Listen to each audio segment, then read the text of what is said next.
Wanita licik itu mengandalkan perhatian raja kepadanya, berniat menjebak sang permaisuri. Dia meminum segelas susu sapi dan jatuh ke lantai, mengklaim bahwa dia diracuni, bertujuan untuk menggulingkan permaisuri. Namun, permaisuri sudah mengetahui rencana jahatnya, dan dengan sengaja menyapukan racun pada gelas itu, mempersiapkan wanita licik itu untuk merasakan akibat dari perbuatannya. Ketika tabib mendiagnosis bahwa wanita itu diracuni, dia sangat terkejut, tidak menyangka bahwa permaisuri benar-benar berani meracuninya. Dia pun merasa bahwa ini adalah kesempatan untuk menjatuhkan permaisuri, sehingga dia berpura-pura terlihat sangat menderita, dan menunggu penawar racun untuk melanjutkan rencananya.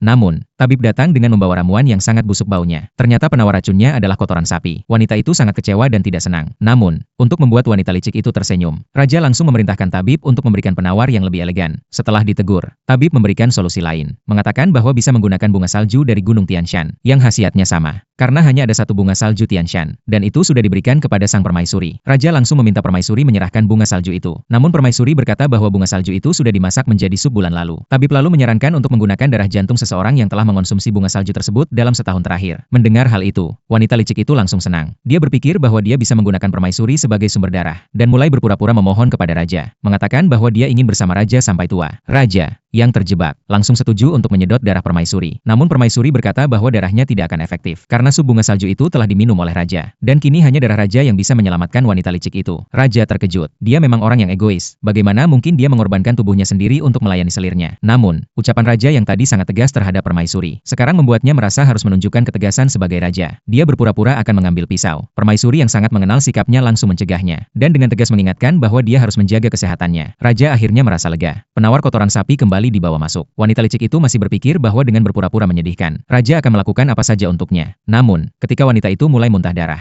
raja tetap tidak bergeming. Seperti cinta yang dalam sebelumnya hanya sekadar mimpi. Permaisuri hanya memandang raja yang tidak setia dengan dingin, dan hasil ini sudah diprediksi oleh permaisuri. Wanita licik itu, untuk menyelamatkan hidupnya, terpaksa meminum kotoran sapi itu dengan rasa jijik. Dia merasa marah dan penuh dendam, dan berencana membuat raja membayar atas perbuatannya. Namun permaisuri tetap tenang, dan permaisuri berhasil menang, karena dia sangat pintar, dan memiliki sebuah alat bantu yang kuat. Ternyata, beberapa waktu yang lalu, permaisuri bermimpi dirinya dan anak-anaknya dibunuh oleh wanita licik itu. Ketika bangun, dia melihat bahwa dirinya adalah karakter pendukung dalam dunia ini. Karena menghalangi hubungan antara raja dan wanita licik itu, akhirnya dia dibunuh oleh wanita licik itu. Setelah terbangun, raja datang dengan seorang janda. Raja mengatakan bahwa janda itu sebelumnya merawatnya, dan setelah suaminya meninggal, dia membawanya ke istana. Permaisuri langsung menyadari bahwa janda itu adalah wanita yang akan membunuh mereka, dan ternyata janda itu adalah wanita utama dunia ini. Permaisuri tidak menerima takdir itu. Dia setuju untuk membiarkan janda itu tinggal, tapi dia tidak ingin janda itu hidup dengan mudah. Dia kemudian menyarankan raja untuk memberi janda itu gelar selir. Wanita licik itu marah karena merasa posisinya terlalu rendah. Kemudian, dia mencari kesempatan untuk meracuni sang pangeran. Dari subtitle, permaisuri mengetahui bahwa wanita licik itu yang meracuni. Dia menyembunyikan racun di dalam dupa, bertujuan untuk membuat sang pangeran terbaring selamat.